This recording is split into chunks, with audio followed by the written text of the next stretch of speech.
the Gab Radio Network. Thank you for tuning in for this edition of Justice Watch with Attorney Zulu Ali. I am Attorney Zulu Ali with the Justice Watch crew, Rosa Nunez, Michael Bilal Clark, Dr. Akil Bashir, and Andrea Roderman. This week, like every week, we'll be discussing critical and legal and social justice issues that are impacting our community. This is actually our special Black History Month edition of Justice Watch. We have a very, very special guest with us today. Is Dr. Amiri Al-Hadid. He is actually the former chair and professor at Tennessee State University. He received his bachelor's degree at Alabama State University, and he received his PhD in sociology from the University of California. He's an author, he's a scholar, and he's personally somebody who's near and dear to me. He's actually my mentor, and I always said that I received my education as a student, and I continue to grow and learn from him today. And all of my other schooling was just a training to me, and he basically laced me spiritually and mentally. And as I said the last time, you're going to learn something today, for sure. So thank you for joining us again today, Dr. Al-Hadid. Is he on? Yes, I'm here. Okay. Sorry about that. Okay. So anyway, again, thank you for joining us. Okay. Thank you, brother. Yeah. And basically, we're going to focus today on the legacy of Malcolm X. Actually, our topic is the Black History Month and the legacy of Malcolm X. And, Malcolm is a very endearing and respected figure, and often his legacy is minimized to a specific speech or a slogan like "by any means necessary." And we know everybody claims Malcolm, but both politically and spiritually, from Black nationalists to socialists. So I want to just jump right into it because I know we don't really have a whole lot of time. But I kind of want to see if you can kind of lay out the complexities of Malcolm as both a national and a global figure. Oh, yes, sir.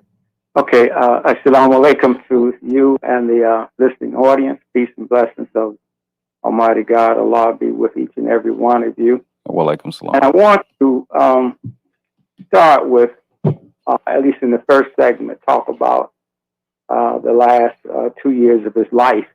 Because I think we know quite a bit already about his life prior to his exodus from the Nation of Islam, but we don't really have a good picture of where he was trying to go in his trajectory.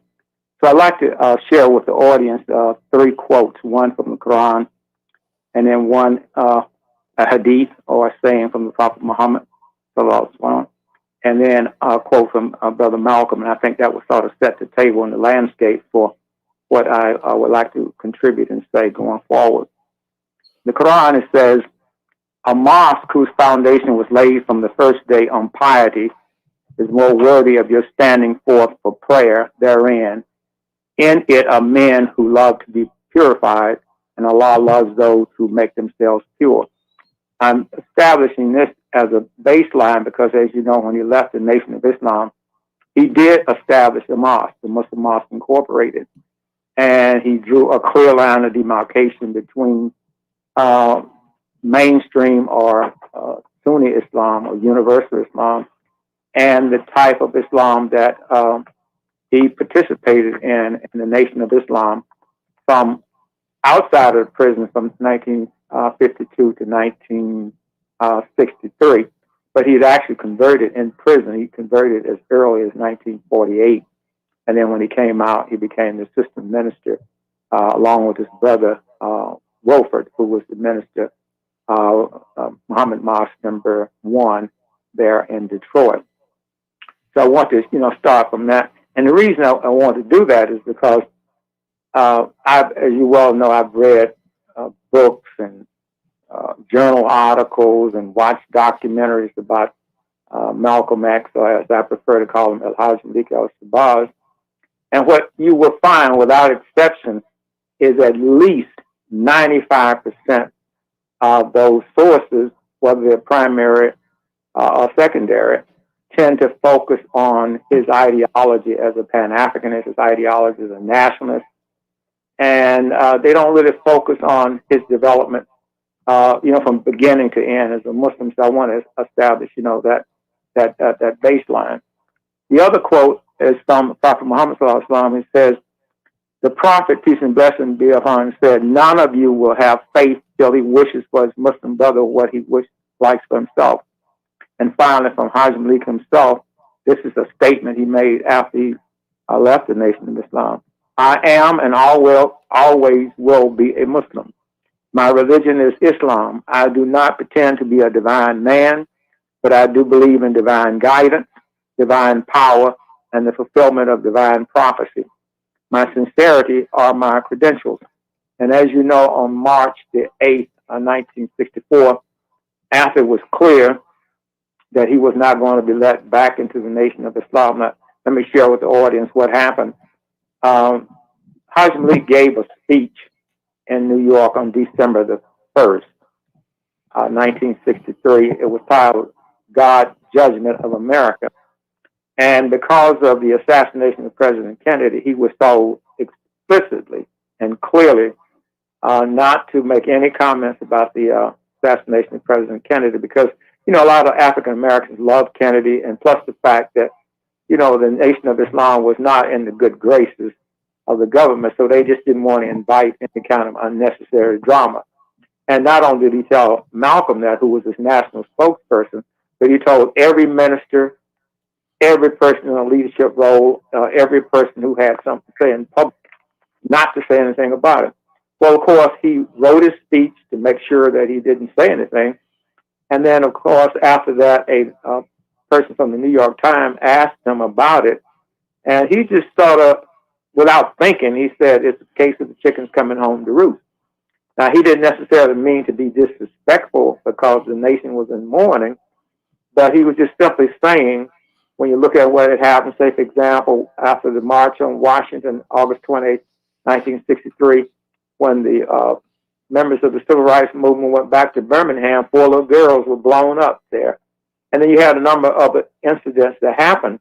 So he was just speaking to the fact that there was a climate of violence, permeating the nation, and Kennedy became a victim of that climate of violence and hatred that existed. Of course, Kennedy was a Roman Catholic, and that was one thing that the Protestants really didn't like. So some would even say, well, that he was a Roman Catholic, so he had, something to deal with from that standpoint. But anyway, he made the statement, and immediately he was suspended for 90 days from the Nation of Islam. And when it became apparent that he was not going to be allowed to return, he gave called a press conference, and on March the 8th, he declared his independence from his affiliation with the Nation of Islam and established the Muslim Mosque Incorporated. Now, the Muslim Mosque Incorporated was initially set up to, first of all, teach Sunni Islam. Some people might say, Orthodox or mainstream Islam, which is quite different from the teachings of the Nation of Islam.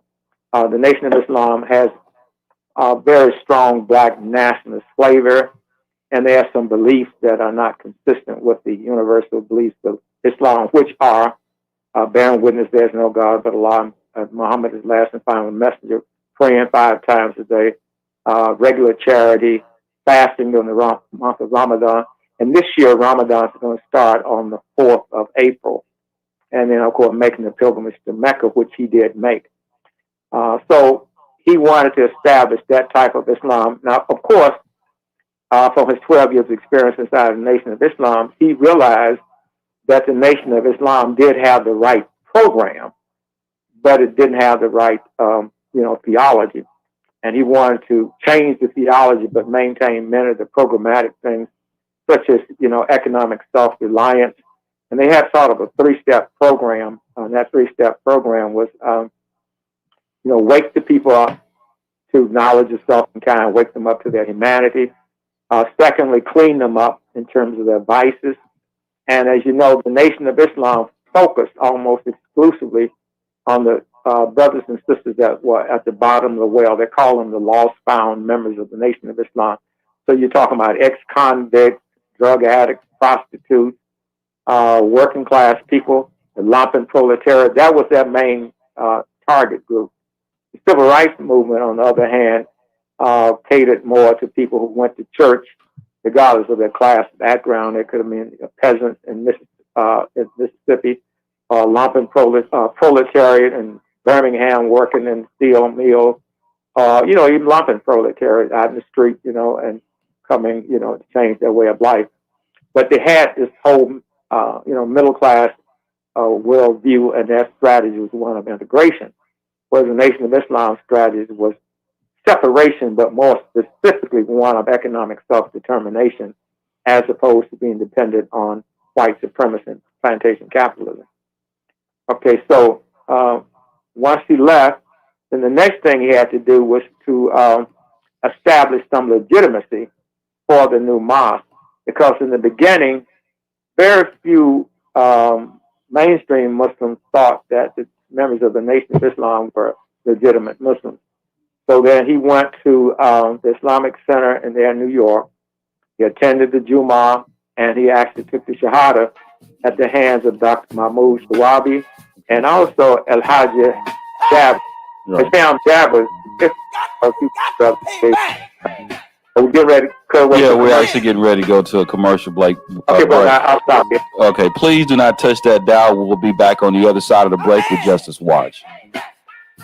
Got to get back.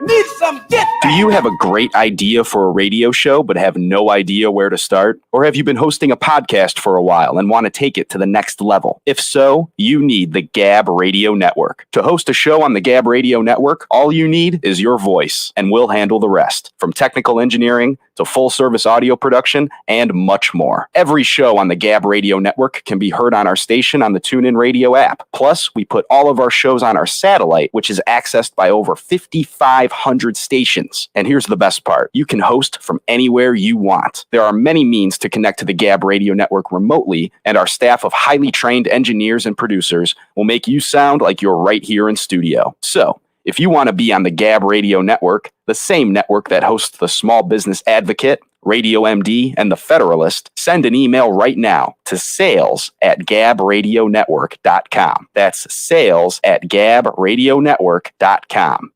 Nubian Pictures presents a CCM Films production documentary entitled Purpose and Freedom. Keep your hand on the plow. This emotional and strong documentary tells the story of African-American lawyer Zulu Ali seeking justice and his purpose as a lawyer while crossing paths with Araceli, an undocumented immigrant from Mexico who is seeking her freedom. Together, they help discover their purpose and freedom in each other. Watch this incredible film today from iTunes Movies, YouTube Movies, Amazon Prime, and Google Play Movies. Learn about the cast and crew, links to purchase, and more at purposeandfreedommovie.com. Purpose and Freedom. Keep your hand on the plow. Available now. Rated G. I did not feel safe. That's why I decided to come to California, because I didn't feel safe in Mexico. It's kind of like the system, and if you go outside the system, then it becomes a struggle. Are you an immigrant seeking defense representation and are looking to protect your rights? Or maybe someone who is experiencing an injustice or discrimination and need a lawyer you can trust? Well, that's exactly why you need the help of award-winning trial lawyer Zulu Ali.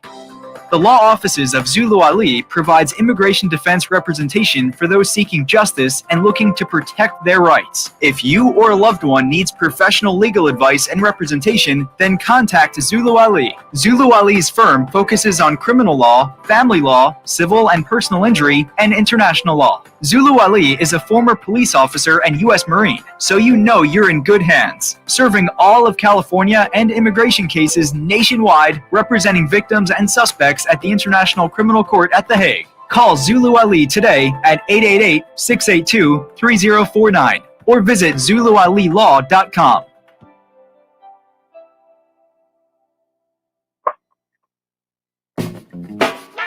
Welcome back to Justice Watch with attorney Zulu Ali, where we're having our very, very special guest, Dr. Amiri Al-Hadid, who's joining us. And I guess, Doc, you were kind of getting ready to get to your next point, so I was going to allow you to go ahead. Inshallah. The next point I was about to make was that in order to legitimize his claim to being a proper Muslim, he took the Shahada and he said the following words: I bear witness, I hereby declare that I am a true Muslim. I bear witness that there is no God but Allah, and I bear witness that Muhammad is the apostle of Allah and his last prophet. Now, he actually wrote that out. You know, you don't, when you take the Shahada, you don't have to write it out. But because he had written a letter to become a Muslim with the Nation of Islam, he had that idea that I need to write this down on a piece of paper and then sign my name. So Dr. Shawabi took that and they put a portfolio together in order for him to make the Hajj. As I said, Hisham Jabba was a witness, and Dr. Mahmoud Shawabi was also a witness. He was in charge of the Islamic Center there in New York, in Manhattan. And he was also connected with the Muslim World League. The Muslim World League is pretty much a dawah organization. They're concerned about propagating proper Islam across the world. They provide students with scholarships, etc. So he was working with that type of support. And in the Quran, as I said, the Hajj is the fifth pillar of Islam. And in the Quran it says, and proclaim the pilgrimage. Then let them complete the rites prescribed for them, perform their vows, and again circumambulate the ancient house. So it was about going to Hajj and seeing Muslims of all backgrounds. He saw a microcosm of the human family, all of whom were in a part of the Ummah of Prophet Muhammad, or the world community of Muslims. So that caused him to start rethinking some of his ideas. Now, it just wasn't an epiphany or something miraculous that happened when he made the Hajj. His mind had been trending in that direction as early as 1959, when he traveled abroad for the first time, bearing the name in his passport of Malik al-Shabazz. And his mission there was to set up an itinerary for the Honorable Elijah Muhammad to make the Umrah, which is the lesser Hajj. And he set up the protocol, his trips to Saudi Arabia, his trips to Pakistan and other areas. Because Elijah Muhammad now was thinking about changing the Nation of Islam to proper Islam. He had a son there at Azhar University, Dr. Akbar Muhammad, who got his doctorate degree from Edinburgh, and for many years he was professor of African history and Islamic studies at State University of New York in Binghamton, New York. I met him at Vanderbilt University back in the early 70s when he was director of the African American Studies program there. He was helping, to build that program. So he left Vanderbilt in Nashville and then went to New York. And then he had another son by the name of Warathin Muhammad, who was also very astute in terms of Arabic and Quran. And those two younger sons were going to be very instrumental in helping Honorable Elijah Muhammad to transition the Nation of Islam into mainstream or, Sunni Islam. So I wanted to, highlight that, but you asked me to talk about the second organization, and I want to get to the Organization of Afro-American Unity. Now, after he completed the Hajj, he made, if you will, a second pilgrimage throughout Africa. He traveled to 14 countries in Africa and spoke to at least 14 heads of states in those countries. I started sampling ideas from people like Gamal Abdel Nasser in Egypt, Kwame Nkrumah in Ghana, Sekou Touré in Guinea, and other, leaders, Julius Nyerere in Tanzania, Jomo Kenyatta in Kenya, Kenneth Kaunda in Zambia. So he was getting a sort of a picture. Now you have to understand that Haj Malik was sort of brought up as a Garveyite. His parents were Garveyites. In other words, Haj Malik's father, the Reverend Earl Little, was to Marcus Garvey what Haj Malik was to Honorable Elijah Muhammad. So, and also his mother was the national correspondent secretary for the Universal Negro Improvement Association. So it was just a logical transition for him to come out of a Ghaznaite background and join, the Nation of Islam. So having said that, let's talk about the organization he formed. So after he traveled through Africa, went to Ghana, met with people like the widow of W.E.B. Du Bois, both of these heads of states that I mentioned. So now he found a need to form a second organization, and that is the Organization of Afro-American Unity, which was patterned in the letter and spirit of the Organization of African Unity on the African continent in Addis Ababa, Ethiopia. Now, in this scenario here, there were a lot of people who wanted to be a part of the new movement that he was developing, but they didn't want to take Shahada and be Muslim, because many of them had the image of Islam as a nation of Islam, and they didn't want that. They were satisfied with Christianity, or they were satisfied with being socialist, or satisfied with being black nationals or Pan-African, and they didn't want any parts of somebody else's religion as such. So he figured that in order to create a united front, so he could link up the movement, the human rights movement that he was developing, with the civil rights movement, then he had to form another human rights organization, which was the Organization of Afro-American Unity. And some of the people who were founders of A. Peter Bailey, Dr. John Henry Clark, Sidney Poitier, Harry Belafonte, Ruby Dee, and Ozzie Davis. So he was able to attract a lot of celebrities and intellectuals. Of course, he was operating, there in Harlem, New York, and he's working with those individuals, those people.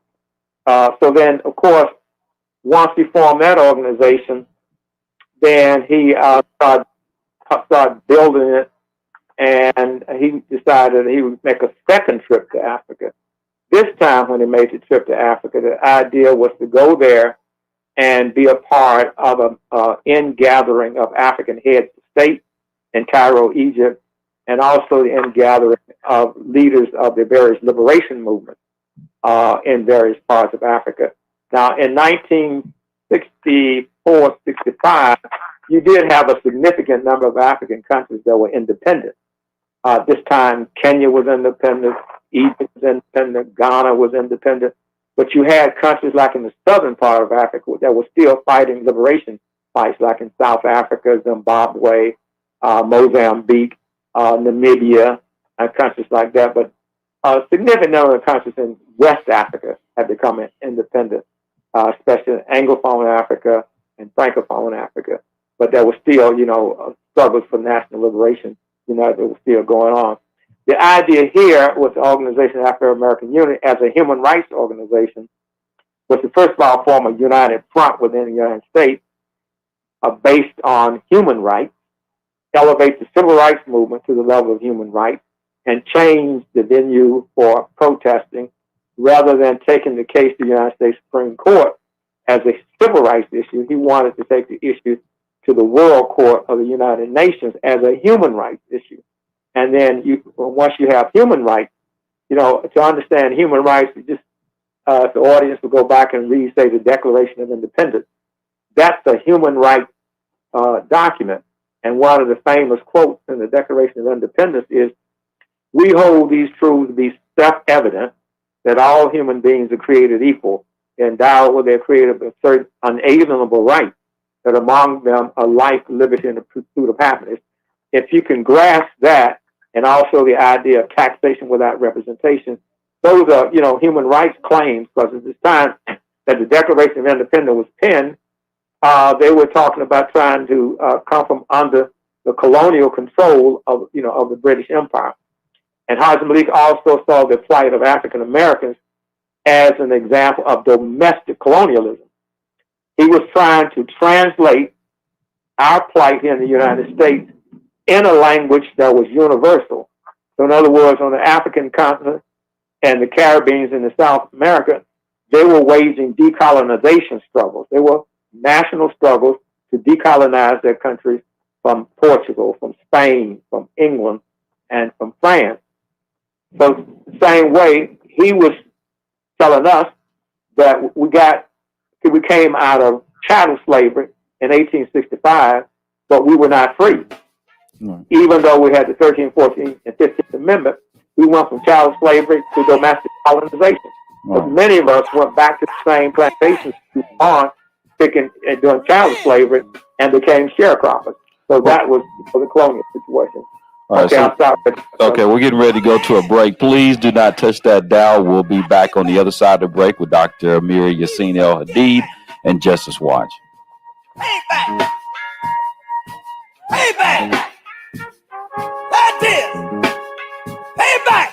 There's a new nationally syndicated radio program that's sweeping the nation, and you don't want to miss it. Justice Watch with attorney Zulu Ali, the voice of justice for the people. The focus of Justice Watch is to provide an honest analysis and viable solutions to the criminal and social justice crisis in America and the world from a Black, brown, working class, and socially disadvantaged perspective, and to motivate listeners to be informed and part of the solution. Zulu Ali is joined by the Justice Crew, consisting of Rosa Nunez, Michael Clark, Dr. Akil Bashir, and Charito Ali to tackle the most pressing issues. Host Attorney Zulu Ali is a former police officer, U.S. Marine Corps veteran, and an award-winning trial lawyer who focuses on representing persons accused of crimes, immigrants, victims of discrimination, and persons seeking civil justice. Find out how to listen to Justice Watch with Attorney Zulu Ali at justicewatchradio.com. Nubian Pictures presents a CCM Films production documentary entitled Purpose and Freedom. Keep your hand on the plow.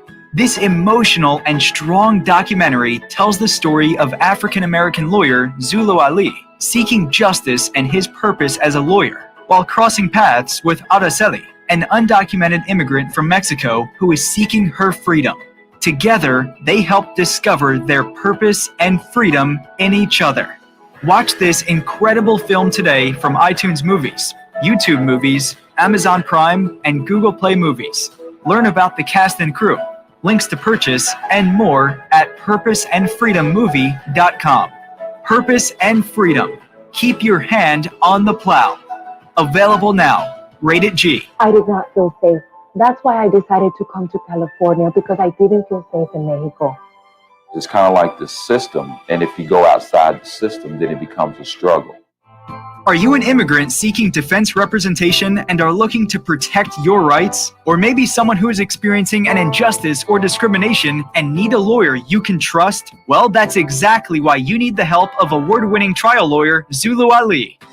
The law offices of Zulu Ali provides immigration defense representation for those seeking justice and looking to protect their rights. If you or a loved one needs professional legal advice and representation, then contact Zulu Ali. Zulu Ali's firm focuses on criminal law, family law, civil and personal injury, and international law. Zulu Ali is a former police officer and U.S. Marine, so you know you're in good hands, serving all of California and immigration cases nationwide, representing victims and suspects at the International Criminal Court at The Hague. Call Zulu Ali today at 888-682-3049 or visit ZuluAliLaw.com.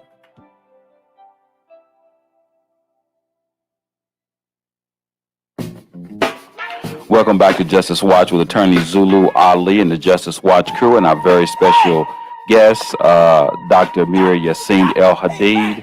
And before we continue, I know we're somewhere around the bottom of the hour, but I do just want everybody who's listening, and actually, Doc, we got quite a few people that actually are chiming in, and when I say chiming in, actually listening to the conversation, both on air and in social media. But I do want to remind everyone that we're listening to, you know, as far as I'm concerned, he's the foremost scholar on Malcolm X, El-Hajj Malik El-Shabazz. And just so I can remind everybody that, you know, Dr. Al-Hadid is the founder and first chairperson of the African Studies Department at Tennessee State University.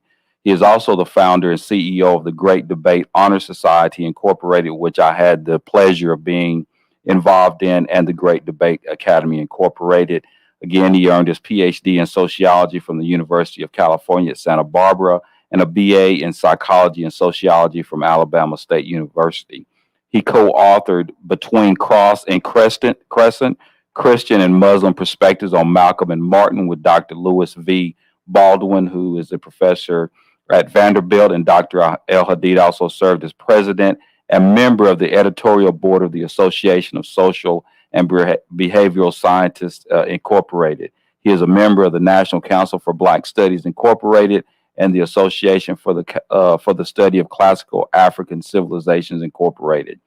Dr. Al-Hadid is a principal organizer of the annual Africana Muslim conferences during African American History Month in Nashville, Tennessee.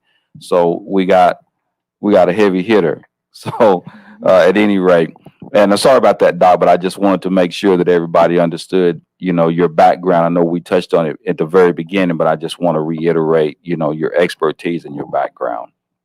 Okay. We got a thunderstorm going on here in Nashville. Can you hear that in the background? Or I can't, Doc. I can't. You don't hear it? I don't hear it. Oh, that's good. That's good.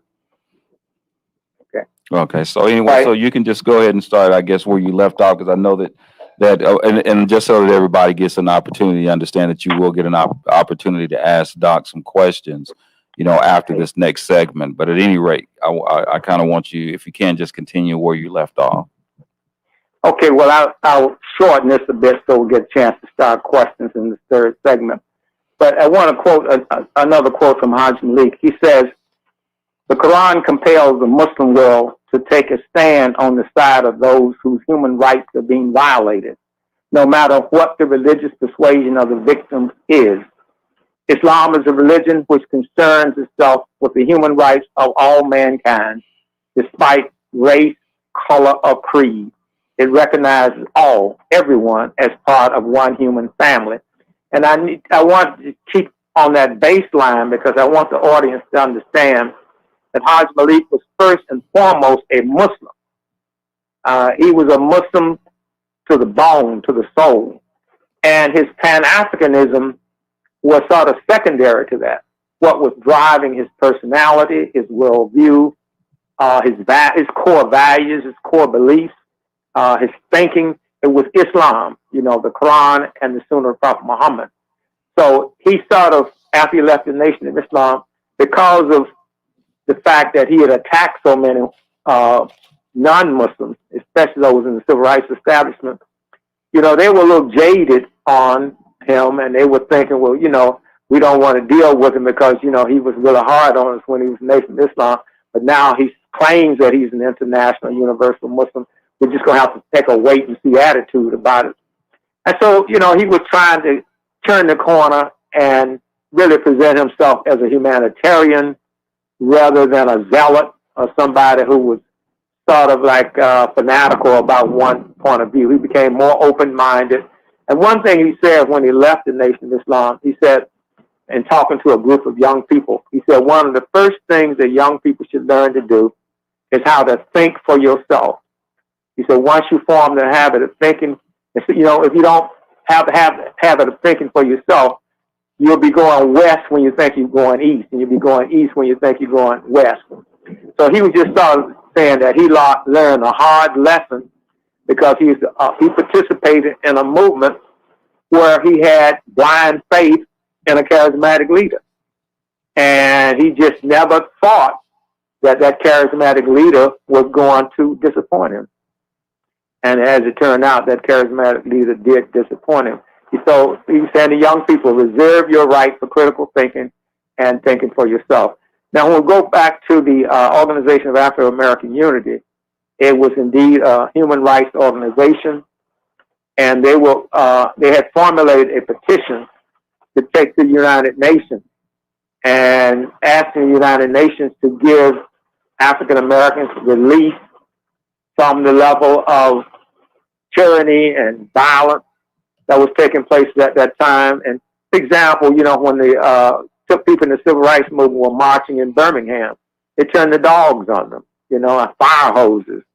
And not only was that going on, lynchings were going on, and all the people were trying to do was get basic civil rights, and they were also struggling to register to vote and exercise their right to vote.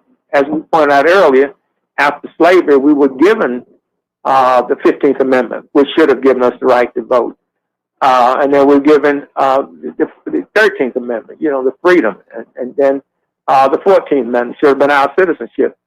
But we're coming, as Martin Luther King said in the March on Washington, 100 years later, after the Declaration of Independence, after the Civil War, in 63, 64, we still did not have the same human rights or civil rights that the average white American had, regardless of whether they were poor, rich, or working class or middle class. We wouldn't have those rights. White Americans had white privilege, and they were the ones that benefited from those segregated areas of public accommodation, whether it was restaurants, colleges, schools, cemeteries, any areas of public accommodation, transportation. They were a privileged group. Got on a bus, we had to go to the back of the bus. We had our own restroom. We had to drink from a colored water fountain. I can remember that growing up as a child down in apartheid Alabama, drinking from a water fountain that said colored, going into a restroom that said colored, getting on the bus and going to the back of the bus. I was maybe about 10 years old then, but I was old enough to remember that kind of disrespect and that kind of indignity. And you just more or less had to swallow your pride, because they tried to make you feel like you were invisible, that you were less than a human being. And we thought that 100 years later, the slavery was over. But the stigma and the vestige of slavery just didn't disappear. So we went from chattel slavery to plantation capitalism. Right. Went from being a chattel slave to a wage slave. Right. Or a salary slave, if you will, if you worked, in a job where you had a salary. Right. So I want to sort of stop here and give the audience a chance to maybe ask some questions, and hopefully we can get a dialogue going. Thank you so much for this enlightening talk. We've been looking at the comments throughout the segment, and there's a lot of our viewers whom are interested. One of the questions that really stood out was from one of our viewers, Jamil Hassan, who's saying, if we follow Mr. Malcolm, would we have to say loudly that Islam is the only religion to follow? Say that again? He asked, if we follow Mr. Malcolm, would we have to say loudly that Islam is the only religion to follow? Let me repeat what I said earlier. Mm-hmm. The Quran compels the Muslim world to take a stand on the side of those whose human rights are being violated, no matter what the religious persuasion of the victims is. Islam is a religion which concerns itself with the human rights of all mankind, despite race, color, or creed. It recognizes everyone as part of one human family. And as I was saying earlier, that was the reason that he had to form the second organization, because people wanted to work with him and join him, but they weren't prepared to become Muslims. So his first organization was Muslim Mosque Incorporated. And that was to teach proper Islam. It was a mosque, just like you have a church that teach Christianity. You have a mosque to teach Islam. So he wasn't the people that outside who were non-Muslim who didn't want to convert to Islam. Then he formed the second Organization of Afro-American Unity. And you could join that organization, but it was primarily, for African Americans. But any progressive person with a progressive ideology was welcome to join, the Organization of Afro-American Unity. And that had nothing, it was non-sectarian. It was not a sectarian organization. So I hope that clarified it. Yeah, definitely. I also had another question. I feel like usually in our school systems, we are taught to remember Malcolm X as someone who was really ahead of his time. But would you say that perhaps he wasn't ahead of his time, but rather that he was the only one in the 20th century that could articulate the psychological power that white supremacists held over people of color? I mean, he clearly articulated what it meant to internalize racism and all of these things. What do you have to say about that? Well, I think that because of his Islamic religion, he was able to break outside of the mental slavery that European Christianity had imposed on our people. Mm-hmm. When we came to America during the colonial period and the antebellum period as chattel slaves, as prisoners of war, we didn't come over here as Christians. We came over here as Muslims and practitioners of traditional African religion. Could you hold that real quick, Doc? We're going to go to a break. Come back to it. Okay. All right. Thank you. Sorry. Please do not touch that down. Got to get back. I need need some get back. There's a new nationally syndicated radio program that's sweeping the nation, and you don't want to miss it. Justice Watch with attorney Zulu Ali, the voice of justice for the people. The focus of Justice Watch is to provide an honest analysis and viable solutions to the criminal and social justice crisis in America and the world from a black, brown, working class, and socially disadvantaged perspective, and to motivate listeners to be informed and part of the solution. Zulu Ali is joined by the Justice Crew, consisting of Rosa Nunez, Michael Clark, Dr. Akil Bashir, and Charito Ali to tackle the most pressing issues. Host Attorney Zulu Ali is a former police officer, U.S. Marine Corps veteran, and an award-winning trial lawyer who focuses on representing persons accused of crimes, immigrants, victims of discrimination, and persons seeking civil justice. Find out how to listen to Justice Watch with Attorney Zulu Ali at justicewatchradio.com. Nubian Pictures presents a CCM Films production documentary entitled Purpose and Freedom. Keep your hand on the plow.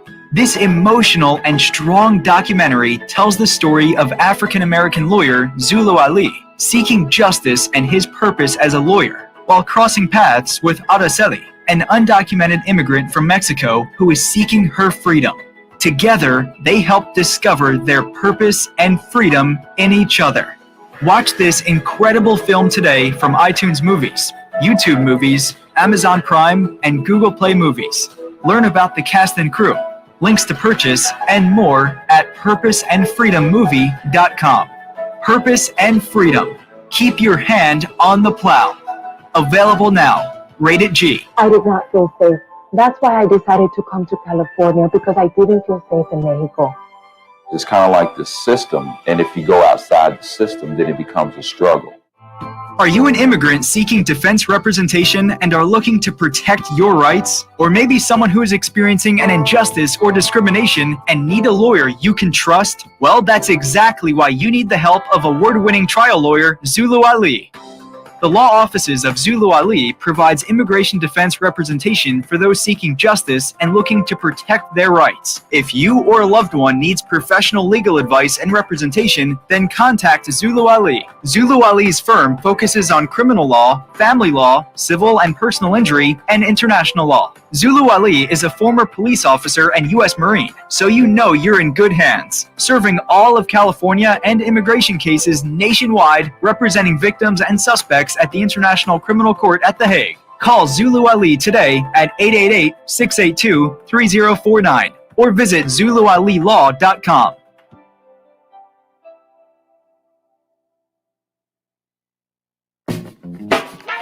Welcome back to Justice Watch with attorney Zulu Ali and the Justice Watch crew and our very, very special guest, Dr. Amiri Al-Hadid, and our discussion on the legacy of Malcolm X.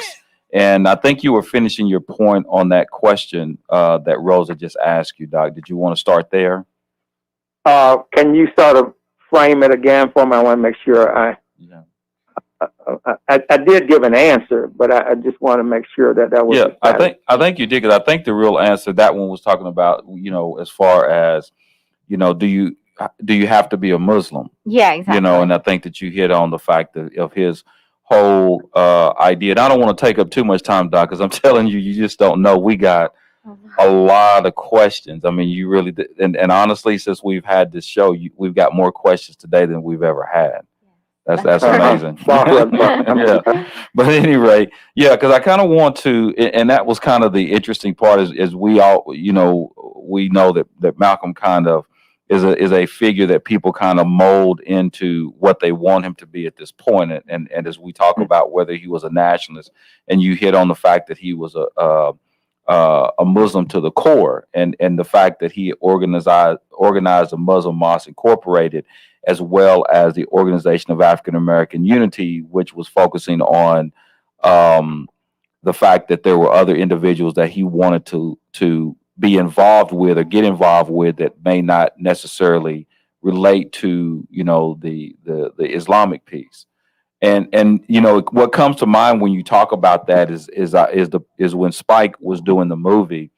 And, you had Malcolm that was sitting on, I could just see it now, he's sitting on the arm of his couch. and he's watching, all the things that were going on, the brutality that was going on in the South. Yeah. And he also mentioned, even at that point, how he wanted to get involved with, people in the South that were going through what they were going through. But because of the restraints that he had, because he had to fall within, the alignment of his, of the nation, that he wasn't necessarily able to do that. So, I mean, and I think that that's something that people have to understand about Malcolm, was that we always think that all of a sudden just a light came up in his head. Mm-hmm. But, we also know that he was coming, even though it wasn't like he just went to the Hajj and just decided to become, he knew what being a Muslim was like. We know that he had actually, didn't he go to Mecca earlier to prepare for Umrah for, if I'm not mistaken, was it Elijah Muhammad, even before he actually even went to Hajj? Is that correct? Well, I've heard two versions of the story. One version said he didn't go because he didn't want to be the first one from the Nation of Islam to go to Mecca and upstage his leader. Okay. Now, I think he did go into Jeddah. You and I have both made the Hajj. Right. And that's not going into Mecca. Jeddah is where you stop, and then people make sure your credentials are in order, and then you can go and make the Hajj, in terms of the sacred precincts, Mecca and Medina. So I think he went to Jeddah. He did not go into Mecca or Medina. Yeah. All right. So but the thing is, let me say this to the audience, that I know we have a limited amount of time, and I would encourage them to read our book, Between Cross and Crescent. Yes. Muslim and Christian Perspectives of Malcolm and Martin. I co-authored this book with Martin Luther King scholar, brother by the name of Dr. Lewis V. Baldwin. At the time, he was in the divinity school at Vanderbilt, religious studies at Vanderbilt. Of course, I was on the faculty at Tennessee State University, and he and I are both from Alabama. And we decided, well, let's try to see if we can write a book where we can resolve this tension between the followers of Martin Luther King and the followers of Hajj Malik. And that was the goal that we set for ourselves, to try to synthesize their thinking. And what we concluded is that they both converged, because their lines were running parallel. This is not unique to them. I mean, those two schools of thought existed before they showed up. With the tensions there between Du Bois and Booker T. Washington, between Martin Delany and Frederick Douglass. So all throughout our history, even going back to slavery, we had these two schools of thought. One group wanted to assimilate or integrate, which was the Martin Luther King school, and another group wanted to separate or repatriate, back to Africa in terms of self-determination. So Martin and Malcolm sort of represented the highest development of those schools of thought that had been evolving as early as 1850. Even before that, I'd say even as far back as 1820s, because, that school of thought in collaboration with American Colonization Society is what allowed us to establish the Republic of Liberia. But I think the point I was talking about before we stopped was the fact that Hajj Malik's mind was free of the fetters of religious slavery or psychological slavery. And Islam gave him the ability to free his mind of mental slavery. Because the point I was making before we went on the break was, when we came over here, none of us were Christians. And as a matter of fact, the plantation owners did not want us in Christianity, because they figured that if we got into Christianity, we were not going to be limited to reading the New Testament. We were going to go into the Old Testament and identify with Moses and his struggle to bring the Hebrews out of Egypt. And they also put us in a situation where we couldn't, read and write. If you can't read and write, that means your mind is not free, right? And so when we came over here, 25% of us practice Islam. That is, those that are from Central Africa and West Africa. The rest of them, the other 75%, were practitioners of different denominations of traditional African religion. What we call voodoo in Haiti, or voodoo in New Orleans, or we call it candomblé in, Brazil, or Santeria, in Cuba. traditional African religion where you have pour libation to ancestors. It's a kind of ritual that we go through during the days of Kwanzaa, where you're pouring libation, for ancestors and so forth. So those are religions that we practice, and those religions were connected with our ancestors and our kinship system or our extended families. And when they brought us over here, they stripped us of our birthrights and stripped us of our human rights, and then put us on the same level as livestock. We were on the same level as a cow or horse or a chicken, chattel, meaning property. Right? So we had no civil rights and didn't have any human rights in it either, because we were dehumanized. Right. So we didn't have human rights. Yeah. So I think that's some people take different routes out of this spiritual slavery that the European Christians impose on us. Some of us, like James Cone, nationalized Christianity. So you got Black Christian nationalism, or as Martin Luther King had it, the social gospel. And then, of course, like the Shrine of the Black Madonna. Marcus Garvey was into Christianity, but he was talking about the Shrine of the Black Madonna, and then a Black Christ. And then those of us that went in the path of Islam, we left Christianity altogether, right, and identify with Islam. Now, we have a spectrum in our community. Some brothers inject nationalism into Islam, like Moorish science and the Nation of Islam. Right. Others resist the temptation to do that, and they tend to be more mainstream or more Sunni. And then you have some that take it to another level. They could be like Salafi or Shia.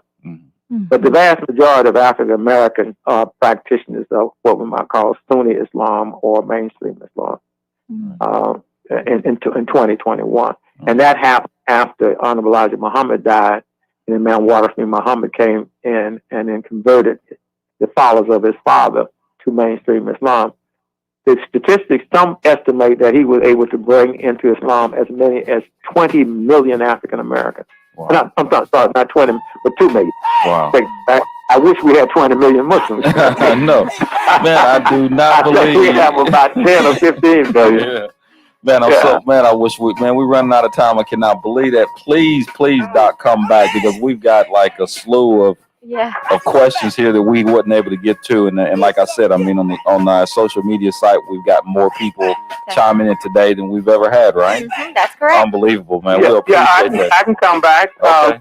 So you want me to come back next Sunday or another day? We can come back next Sunday if you want to. Okay, we can follow up. Okay, and let me apologize to you. We'll come back next Sunday. We'll just make 100% almost Q&A. Okay. I just give an opening statement, the first segment, and we'll do Q&A out. Okay, bro. Okay. All right, thank you, man. Thank you, sir, everybody, for tuning in. We'll see you next week, same time, same place, same channel. Until that time, stay blessed.